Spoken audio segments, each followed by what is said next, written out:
Hi guys, welcome back to new video.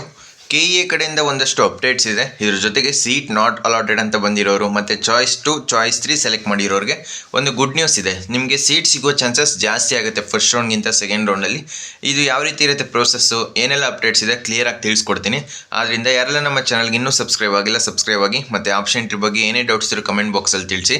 ಮತ್ತು choice entry ಯಾರೆಲ್ಲ complete ಮಾಡಿದ್ದೀರಾ, choice entry completed ಅಂತ comment ಬಾಕ್ಸಲ್ಲಿ ತಿಳಿಸಿ. Most of the students complete ಮಾಡ್ಕೊಂಡಿರ್ತೀರಾ, ಕೆಲವೊಬ್ಬರು ಅಷ್ಟೇ ಕಂಪ್ಲೀಟ್ ಮಾಡಿಲ್ಲ, ಲಾಸ್ಟ್ ಡೇಟ್ ತನಕ ವೆಯ್ಟ್ ಮಾಡಿ ಇವಾಗ KEA ಅವರು ಮತ್ತೆ ಎಕ್ಸ್ಟೆಂಡ್ ಮಾಡ್ತಾರೆ ಏನೋ ಅಂತ ಕಾಯ್ಕೊಂಡು ಕುಂತ್ಕೊಂಡಿದ್ದೀರಾ.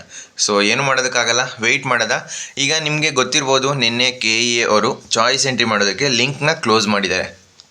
ಲಾಸ್ಟ್ ಡೇಟ್ ಏನು ಮೆನ್ಷನ್ ಮಾಡಿರಲಿಲ್ಲ, ಬಟ್ ಲಾಸ್ಟ್ ಡೇಟ್ ಮೆನ್ಷನ್ ಮಾಡಿದ್ದು ಏನಕ್ಕೆ ಅಂತ ಹೇಳಿದ್ರೆ 14th ಮೆನ್ಷನ್ ಮಾಡಿದರು. 14th ಯಾಕೆ, ನಿಮ್ಮ ಅಡ್ಮಿಷನ್ನ ಕಂಪ್ಲೀಟ್ ಮಾಡೋದಕ್ಕೆ 14th ಇತ್ತು. ಸೊ ನಿಮ್ಮ ಚಾಯ್ಸ್ ಎಂಟ್ರಿ ಕಂಪ್ಲೀಟ್ ಮಾಡೋದಕ್ಕೆ ಹೋಮಿಯೋಪತಿ ತನಕ 12th ಅಂತ ಮೆನ್ಷನ್ ಮಾಡಿದರು. ಅಲ್ಲಿ ಕ್ಲಿಯರಾಗೆ ಮೆನ್ಷನ್ ಮಾಡಿದರು 12th ನಿಮ್ಮ ಚಾಯ್ಸ್ ಎಂಟ್ರಿ ಕಂಪ್ಲೀಟ್ ಆಗುತ್ತೆ ಅಂತ. ನಾನು ಪ್ರತಿಯೊಂದು ವೀಡಿಯೋದಲ್ಲೂ ಹೇಳ್ತಾ ಇದ್ದೆ, ಚಾಯ್ಸ್ ಎಂಟ್ರಿ ನೀವು ಆದಷ್ಟು ಬೇಗ ಕಂಪ್ಲೀಟ್ ಮಾಡ್ಕೊಳ್ಳಿ, ಕೊನೆ ತನಕ ವೆಯ್ಟ್ ಮಾಡಬೇಡಿ ಅಂತ. ಆದ್ರೂ ಕೆಲವೊಂದಷ್ಟು ಜನ ಸೊ ಇನ್ನೂ ವೆಯ್ಟ್ ಮಾಡ್ತಾ ಇದ್ದೀರಾ. ನೋಡೋದು ಏನಾಗುತ್ತೆ ಅಂತ ನಿಮಗೆ ಕೊನೆಯಲ್ಲಿ ಅಪ್ಡೇಟ್ ಮಾಡ್ತೀನಿ. ನಿಮಗೆ ಈಗ ನೀವು KEAಗೆ ಮೇಲ್ ಮಾಡಿದ್ರೆ ಅವರು ರಿಪ್ಲೈ ಮಾಡಬೇಕು. ಜಾಸ್ತಿ ಜನ KEAಗೆ ಮೇಲ್ ಮಾಡಿದ್ರೆ ನಿಮ್ಗೆ ಏನಾದರೂ ಒಂದು ಸೊಲ್ಯೂಷನ್ ಸಿಗ್ಬೋದು. ಎಕ್ಸ್ಟೆಂಡ್ ಆಗೋ ಚಾನ್ಸಸ್ ಇದೇನೆ, ಜಾಸ್ತಿ ಇದೇನೆ. ಯಾಕೆ ಅಂತ ಹೇಳಿದ್ರೆ ಇನ್ನೂ ನಿಮಗೆ ಮೆಡಿಕಲ್ ಸ್ಟೂಡೆಂಟ್ಸ್ಗೆ ಚಾಯ್ಸ್ ಎಂಟ್ರಿ ಕೊಟ್ಟಿಲ್ಲ. ಸೊ ಅವ್ರ ಜೊತೆಗೆ ನಿಮಗೂ ಚಾಯ್ಸ್ ಎಂಟ್ರಿ ಕೊಟ್ಟರೆ ಅವ್ರಿಗೇನು ಪ್ರಾಬ್ಲಮ್ ಆಗೋಲ್ಲ. ಆದ್ದರಿಂದ ಎಕ್ಸ್ಟೆಂಡ್ ಮಾಡುವ ಚಾನ್ಸಸ್ ಇದೆ, ಬಟ್ 100% ಎಕ್ಸ್ಟೆಂಡ್ ಮಾಡ್ತಾರೆ ಅಂತ ಹೇಳೋದಕ್ಕಾಗಲ್ಲ. ಚಾನ್ಸಸ್ ಇದೆ, ಬಟ್ ನೀವು KEAಗೆ ಜಾಸ್ತಿ ಜನ ಮೇಲ್ ಮಾಡಿದ್ರೆ ನಿಮಗೆ ಒಂದು ಸೊಲ್ಯೂಷನ್ನ ಕೊಡ್ತಾರೆ. ಸೊ ಅದೇನು ಮಾಡಬೇಕು ಅಂತ ವಿಡಿಯೋ ಕೊನೆಯಲ್ಲಿ ಹೇಳ್ತೀನಿ. ನೆಕ್ಸ್ಟು, ಈಗ ಸೀಟ್ ಯಾರಿಗೆಲ್ಲ ಸಿಕ್ಕಿರಲ್ಲ, ಇದರ ಜೊತೆಗೆ ಮತ್ತು ಸೀಟ್ ಸಿಕ್ಕಿ ನೀವು ಚಾಯ್ಸ್ 2 ಚಾಯ್ಸ್ 3 ಸೆಲೆಕ್ಟ್ ಮಾಡ್ಕೊಂಡಿದ್ರೆ ನಿಮಗೆ ಗುಡ್ ನ್ಯೂಸ್ ಅಂತ ಹೇಳಿದ್ನಲ್ಲ. ಯಾಕೆ ಗುಡ್ ನ್ಯೂಸ್ ಅಂತ ಹೇಳಿದ್ರೆ, ಈಗ ಫಸ್ಟ್ ರೌಂಡಲ್ಲಿ ನಿಮಗೆ ಸೀಟ್ ಸಿಕ್ಕಿರಲ್ಲ, ಬಟ್ ಸೆಕೆಂಡ್ ರೌಂಡಲ್ಲಿ ಸೀಟ್ ಸಿಗೋ ಪ್ರಾಬಬಿಲಿಟಿ ಜಾಸ್ತಿ ಇರುತ್ತೆ. ಏನಕ್ಕೆ ಅಂತ ಹೇಳಿದ್ರೆ, ಈಗ BAMS ಕೋರ್ಸು ನಿಮಗೆ ಆಪ್ಷನ್ ಎಂಟ್ರಿನೇ ಸ್ಟಾರ್ಟ್ ಆಗಿಲ್ಲ.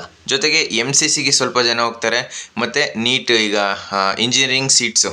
ಸೊ ಅದರಲ್ಲಿ ಕೆಲವೊಂದಷ್ಟು ಜನ ಚಾಯ್ಸ್ 4ನ ಕೊಟ್ಕೊಂಡು ನಾವು ಈ ಒಂದು KCT admission process, so KE admission ಪ್ರೊಸೆಸ್ಸಿಂದ ಎಕ್ಸಿಟ್ ಆಗ್ತೀವಂತ ಕೆಲವೊಂದಷ್ಟು ಜನ ಹೋಗ್ತಾರೆ. ಮತ್ತು ಕೆಲವೊಬ್ಬರು ಚಾಯ್ಸ್ 1ನ ಸೆಲೆಕ್ಟ್ ಮಾಡಿಕೊಂಡು ಕಾಲೇಜ್ಗೆ ಅಡ್ಮಿಷನ್ ಆಗೋಲ್ಲ. ಅವ್ರನ್ನ ಏನು ಮಾಡ್ತಾರೆ, ಚಾಯ್ಸ್ 4 ಸೆಲೆಕ್ಟ್ ಮಾಡಿದ್ದಾರೆ ಅಂತ ಅಸಂಪ್ಷನ್ ಮಾಡಿಕೊಂಡು ಅವ್ರನ್ನ ಚಾಯ್ಸ್ 4 ಅಂತ ಹಾಕಿ KE ಅಡ್ಮಿಷನ್ ಪ್ರೊಸೆಸ್ಸಿಂದ ಎಕ್ಸಿಟ್ ಮಾಡಿಸ್ತಾರೆ. ಈ ರೀತಿ ಪ್ರತಿಯೊಂದು ಸೀಟ್ಸು ಏನೆಲ್ಲ ನಿಮಗೆ ಎಕ್ಸಿಟ್ ಆಗೋದ್ರ ಇರ್ಬೋದು, ಅಥವಾ ಅಡ್ಮಿಷನ್ ಆಗದೆ ಇರೋದ್ರ ಇರ್ಬೋದು, ಈ ರೀತಿ ಏನೆಲ್ಲ ಪ್ರೊಸೆಸ್ ನಡೆದ್ರೂ ಈಗ ಯಾರಿಗೆಲ್ಲ ಸೀಟ್ ಸಿಕ್ಕಿರಲ್ಲ ಮತ್ತು ಅಪ್ಗ್ರೇಡೇಷನ್ಗೆ ಯಾರೆಲ್ಲ ವೆಯ್ಟ್ ಮಾಡ್ತಾ ಇರ್ತೀರಾ, ನಿಮಗೆ ಗುಡ್ ನ್ಯೂಸು. ಯಾಕೆಂತ ಹೇಳಿದ್ರೆ ಒಂದೊಂದು ಸೀಟ್ ಮಿಕ್ಕಿದ್ರೂ ನಿಮಗೆ ಸಿಗುವ ಪ್ರಾಬಬಿಲಿಟಿ ಜಾಸ್ತಿ ಆಗುತ್ತೆ. ನಿಮಗೆ ಖಂಡಿತ ಈಗ ಫಸ್ಟ್ ರೌಂಡಲ್ಲಿ ಸೀಟ್ ಸಿಕ್ಕಿಲ್ವಾ, ಸೆಕೆಂಡ್ ರೌಂಡಲ್ಲಿ ಸಿಗುವ ಪ್ರಾಬಬಿಲಿಟಿ ಜಾಸ್ತಿ ಆಗುತ್ತೆ. ಮತ್ತು ಫಸ್ಟ್ ರೌಂಡಲ್ಲಿ ನಿಮಗೆ ಸೀಟ್ ಸಿಕ್ಕಿ ಅಪ್ಗ್ರೇಡೇಷನ್ಗೆ ನೀವು ವೆಯ್ಟ್ ಮಾಡ್ತಾಯಿದ್ರೆ ಖಂಡಿತ ಒಂದೊಳ್ಳೆ ಕಾಲೇಜ್ ಸಿಕ್ಕೇ. ಸೊ ನೀವು ಲಾಸ್ಟ್ ಇಯರ್ ನೋಡ್ಬೋದು, ಬೇಕಾದರೆ ಈ ವರ್ಷ ಪಕ್ಕ ಇನ್ಕ್ರೀಸ್ ಆಗುತ್ತೆ ಕಟ್ ಆಫು. ಫಸ್ಟು ಈಗ ಏನು ನಿಮಗೆ ಕಟ್ ಆಫು ಡಿಕ್ರೀಸ್ ಆಗಿರೋ ಥರ ಅನಿಸ್ತಾ ಇತ್ತು ಕಟ್ ಆಫ್ ರ್ಯಾಂಕು, ಬಟ್ ನನ್ನ ಒಂದು ಅನಿಸಿಕೆ ಪ್ರಕಾರ ಸೆಕೆಂಡ್ ರೌಂಡಲ್ಲಿ ಕಟ್ ಆಫ್ ಇನ್ಕ್ರೀಸ್ ಆಗುತ್ತೆ. ಹೊರೆಯೋಗೋ ಅವಶ್ಯಕತೆ ಇಲ್ಲ, ನಿಮ್ಗೊಂದು ಒಳ್ಳೆ ಕಾಲೇಜ್ ಸಿಕ್ಕುತ್ತೆ. ಬಟ್ ನೀವು ಆಪ್ಷನ್ ಎಂಟ್ರಿನ ಕರೆಕ್ಟಾಗಿ ಮಾಡಿರಬೇಕು, ಜಾಸ್ತಿ ಕಾಲೇಜ್ನ ಆ್ಯಡ್ ಮಾಡಿರಬೇಕು, ಮತ್ತು ನಿಮ್ಮ ರ್ಯಾಂಕು ಮತ್ತು college last year college cut off rank ನೋಡಿಕೊಂಡು ಆಪ್ಷನ್ ಎಂಟ್ರಿ ಮಾಡಿದರೆ ಖಂಡಿತ ನಿಮ್ಗೊಂದು ಒಳ್ಳೆ ಕಾಲೇಜ್ ಸಿಕ್ಕೇ. ಬಟ್ ನಿಮ್ಮ ಆಪ್ಷನ್ ಎಂಟ್ರಿ ಲಿಸ್ಟು ಕರೆಕ್ಟಾಗಿರಬೇಕು. ಸೊ ತುಂಬ ಸ್ಟೂಡೆಂಟ್ಸ್ ಕೇಳ್ತಿರೋದು, ಈಗ SSP ಓಪನ್ ಆಗಿದೆಯಲ್ಲ, ನಾವು ಅಪ್ಲೈ ಮಾಡ್ಬೋದಾ? ಈಗ ಓಪನ್ ಆಗಿದೆ, ಬಟ್ ನಿಮ್ಮ ಯೂನಿವರ್ಸಿಟಿ ನಂಬರ್ ಅಂತ ಬರಬೇಕು, USN. ಅದು ಬಂದಮೇಲೆ ನೀವು ಅಪ್ಲೈ ಮಾಡೋದಕ್ಕಾಗುವಂಥದ್ದು. ಸೊ ವೆಯ್ಟ್ ಮಾಡಿ, ನಿಮಗೆ ಲಾಸ್ಟ್ ಡೇಟು ಇನ್ನೂ ಎಕ್ಸ್ಟೆಂಡ್ ಮಾಡ್ತಾನೆ ಬರ್ತಾರೆ. ಸೊ ನೀವು ಇನ್ನೇನು ನಿಮ್ಮ ಫಸ್ಟ್ ಸೆಮ್ ಮುಗ್ದಿರುತ್ತೆ, ಆದ್ರೂ ನೀವು ಅಪ್ಲೈ ಮಾಡ್ಬೋದು. ಆದ್ದರಿಂದ ನೀವು ಅಪ್ಲೈ ಮಾಡೋದಕ್ಕೆ ಲಾಸ್ಟ್ ಡೇಟ್ ತನಕ ಏನು ವೆಯ್ಟ್ ಮಾಡೋ ಅವಶ್ಯಕತೆ ಇಲ್ಲ, ನಿಮಗೆ ಎಕ್ಸ್ಟೆಂಡ್ ಮಾಡ್ತಾನೆ ಬರ್ತಾರೆ. ಆ್ಯಂಡ್ ದೆನ್ ನೀವು ಇದನ್ನೇ ನಂಬ್ಕೊಂಡು ಕೂತ್ಕೋಬೇಡಿ, ಏನು SSP ಅಮೌಂಟೇ ಬೇಗ ಬರುತ್ತೆ ಅಂತ. ಇದು ತುಂಬ ಲ್ಯಾಗಿ ಪ್ರೋಸೆಸ್ಸು. ನಿಮಗೆ ಒಂದೊಂದು ವರ್ಷ ನೀವು ಈಗ ಫಸ್ಟ್ ಇಯರ್ದು SSP ಅಮೌಂಟ್ನ ಸೆಕೆಂಡ್ ಇಯರಲ್ಲೂ ಹಾಕಲ್ಲ, ಥರ್ಡ್ ಇಯರಲ್ಲಿ ಹಾಕ್ತಾರೆ. ಆ ರೀತಿ ನಿಮಗೆ ಇದನ್ನೇ ನಂಬ್ಕೊಂಡು ಕೂತ್ಕೋಬೇಡಿ, ನಿಮಗೆ ಲೇಟ್ ಆಗುತ್ತೆ, ತುಂಬ ಲೇಟ್ ಆಗುತ್ತೆ ಈ ಒಂದು SSP ಅಮೌಂಟು ಕ್ರೆಡಿಟ್ ಆಗುವಂಥದ್ದು. ನೆಕ್ಸ್ಟು ಬೇರೆ ಏನಾದರೂ ಈಗ HDFC ಮತ್ತು ಕೋಟಕ್ ಮತ್ತು ಇನ್ನೊಂದು ಟಾಟಾ ಮತ್ತು ರಿಲಯನ್ಸ್ ಹೇಳಿದ್ನಲ್ಲ, ಈ ಒಂದು ಸ್ಕಾಲರ್ಶಿಪ್ಸು ಪ್ರತಿ ವರ್ಷ ನಿಮಗೆ ಈ ಒಂದು ಪೀರಿಯಡಲ್ಲಿ ಅಂತ ಇರುತ್ತೆ.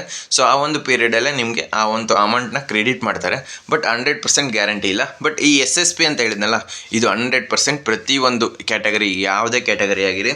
ಆಮೇಲೆ ಇನ್ನೊಂದು SC/ST ಸ್ಟೂಡೆಂಟ್ಸ್ಗೆ 90,000 ಬರುತ್ತೆ ಅಂತ ಹೇಳಿದ್ನಲ್ಲ, ಅದು ಯಾವ ರೀತಿ ಅಂತ ಹೇಳಿದ್ರೆ, ಈಗ ಕೆಲವೊಂದು ಕಾಲೇಜಲ್ಲಿ ನಿಮಗೆ ಫೀಸ್ನ ಏನೂ ಕಟ್ಸ್ಕೊಂಡಿರಲ್ಲ, ಬರೀ 10 ರೂಪೀಸ್ ಕಟ್ಸ್ಕೊಂಡಿರ್ತಾರೆ.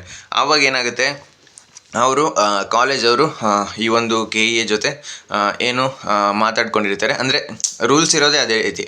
ನಿಮಗೆ SSP ಅಮೌಂಟ್ ಬಂತು ಅಂತ ಹೇಳಿದ್ರೆ ನೀವು ಮತ್ತೆ ಕಾಲೇಜ್ಗೆ ಹೋಗಿ ಪೇ ಮಾಡಬೇಕು. ಆ ರೀತಿ ರೂಲ್ಸ್ ಇರುತ್ತೆ. ಇಲ್ವಾ, ಈಗೇನು ಮಾಡ್ತಾರೆ ಕೆಲವೊಂದು ಕಾಲೇಜಲ್ಲಿ ನಿಮ್ಮ ಹತ್ರ ಅಮೌಂಟ್ನ ಪೇ ಮಾಡಿಸ್ಕೊತಾರೆ. ನೆಕ್ಸ್ಟು ಸ್ಕಾಲರ್ಶಿಪ್ಪಲ್ಲಿ ಏನು ಬರುತ್ತೆ ಆ ಅಮೌಂಟ್ನ ನೀವು ಇಟ್ಕೊಳ್ಳಿ ಅಂತ ಹೇಳ್ತಾರೆ. ಈ ರೀತಿ ಇರುತ್ತೆ. So SC/ST students 10 rupees pay ಮಾಡಿದರೆ ನೆಕ್ಸ್ಟು ನಿಮಗೆ ಸ್ಕಾಲರ್ಶಿಪ್ಸ್ ಬಂದಾಗ ನೀವು ಅದನ್ನು ಕಾಲೇಜವ್ರಿಗೆ ರಿಟರ್ನ್ ಮಾಡಬೇಕು. ಇದೊಂದು ಅರ್ಥ ಆಯಿತು ಅಂತ ಅಂದ್ಕೊತೀನಿ. ಈಗ ನಿಮಗೆ ಚಾಯ್ಸ್ ಎಂಟ್ರಿ ಮಾಡೋದಕ್ಕೆ ಚಾಯ್ಸ್ 3 ಮತ್ತು ಚಾಯ್ಸ್ 4 ಯಾರೆಲ್ಲ ಸೆಲೆಕ್ಟ್ ಮಾಡ್ಕೊಂಡಿದ್ದೀರಾ ನಿಮಗೆ ಎಡಿಟ್ ಮಾಡೋದಕ್ಕೆ ಈಗ ಚಾನ್ಸ್ ಇದೆ. ನಾನು ನಿನ್ನೆ ಒಂದು ಸಲ ಟ್ರೈ ಮಾಡಿದೆ. ಚಾಯ್ಸ್ 3 ಸೆಲೆಕ್ಟ್ ಮಾಡಿರೋ ಒಬ್ಬನ ಲಾಗಿನ್ ಆಗಿ ಅಲ್ಲಿ ನಿಮಗೆ ಚಾಯ್ಸ್ 3 ಚಾಯ್ಸ್ 4 ಸೆಲೆಕ್ಟ್ ಮಾಡ್ಕೊಂಡವ್ರಿಗೆ ಮತ್ತೆ ಈಗ ಚಾಯ್ಸ್ ಎಂಟ್ರಿ ಎಡಿಟ್ ಮಾಡೋದಕ್ಕೆ ಚಾನ್ಸ್ ಕೊಟ್ಟಿದ್ದಾರೆ. ಬಟ್ ಚಾಯ್ಸ್ 1 ಚಾಯ್ಸ್ 2 ಕೊಟ್ಟಿರೋರಿಗೆ ಎಡಿಟ್ ಮಾಡೋದಕ್ಕೆ ಕೊಟ್ಟಿಲ್ಲ.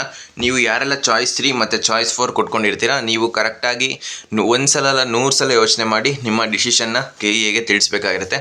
ಈಗ ನೀವು ಚಾಯ್ಸ್ 3 ಚಾಯ್ಸ್ 4 ಮಾಡಿದ್ದೀರಲ್ಲ ಅದೇ ಕರೆಕ್ಟ್ ಅನಿಸಿದ್ರೆ ನೀವು ಮತ್ತೆ ಚೇಂಜ್ ಮಾಡೋದಕ್ಕೆ ಹೋಗಬೇಡಿ. ಏನಾದರೂ ಚೇಂಜಸ್ ಬೇಕು ಅಂದರೆ ಮಾತ್ರ ನೀವು ಚೇಂಜಸ್ನ ಮಾಡಬೇಕಾಗುತ್ತೆ. ಸೊ ನೀವು ಏನೂ ಮಾಡದೆ ಈಗ ಚಾಯ್ಸ್ ಎಂಟ್ರಿ ಏನೆಲ್ಲ ಮಾಡಿಲ್ಲ, ಯಾರೆಲ್ಲ ಸ್ಟೂಡೆಂಟ್ಸು ಚಾಯ್ಸ್ ಎಂಟ್ರಿನೇ ಮಾಡಿಲ್ಲ, ನಿಮಗೆ ಏನಂತ ಕನ್ಸಿಡರ್ ಮಾಡ್ತಾರೆ ಅಂದರೆ ಚಾಯ್ಸ್ 4 ಸೆಲೆಕ್ಟ್ ಮಾಡಿದ್ದೀರಾ ಅಂತ ಕನ್ಸಿಡರ್ ಮಾಡ್ತಾರೆ. ಅಂದರೆ ನೀವು ಆಪ್ಷನ್ ಎಂಟ್ರಿಯಿಂದ ಎಕ್ಸಿಟ್ ಆಗಿದ್ದೀರಾ ಅಂತ. ರೂಲ್ಸ್ ಇರೋದು ಇದೇ ರೀತಿ, ನಿಮಗೆ ಭಯಪಡಿಸ್ತಾ ಇಲ್ಲ. ಆ್ಯಂಡ್ ದೆನ್ ಈಗ ಚಾಯ್ಸ್ ಎಂಟ್ರಿ ಮಾಡಿಲ್ಲ, ನಾವು ಏನು ಮಾಡಬೇಕು ಅಂತ ತುಂಬ ಸ್ಟೂಡೆಂಟ್ಸ್ಗೆ ಡೌಟ್ ಇರೋದು.